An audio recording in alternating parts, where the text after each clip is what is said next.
Viral chips mixer খেতে চলে গেলাম ব্রাহ্মণবাড়িয়া হালদারপাড়া পাঁচমিশালিতে। তো চলেন আমার আজকের ভিডিওটা শুরু করা যাক।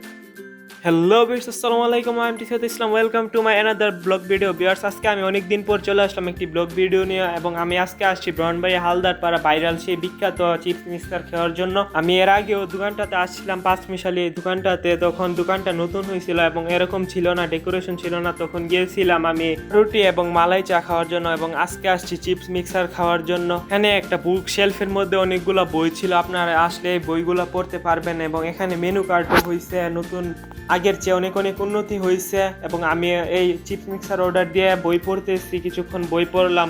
আপনারা আসলে বই পড়তে পারবেন এখন। এবং আজকে আমার সাথে বাজিতও গিয়েছিল, বাজিত চিপস মিক্সার অর্ডার দিছে না, বাজিত অর্ডার দিছে পোড়া রুটি, দুধ চা আর দুধ ডেনিস। চাটা তারা তাড়াতাড়ি দিছিল এবং মিক্সারটা একটু দেরি হয়েছিল দিতে। এরপর আমি কিছুক্ষণ বসে থাকার পর অবশ্যই চলে আসলো আমার মিক্সার এখন টেস্ট করার পালা।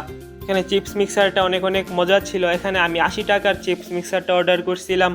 এছাড়াও আছে এখানে 120 টাকা এবং 150 টাকার মধ্যে, আপনারা আসলে টেস্ট করে দেখতে পারবেন। 80 টাকার মধ্যে চিপস মিক্সারটা মোটামুটি ভালোই ছিল। আজকের মতো ভিডিওটা এতটুকু। আমার ভিডিওটা ভালো লেগে থাকলে অবশ্যই একটা লাইক দিয়ে দিবেন। আল্লাহ হাফেজ।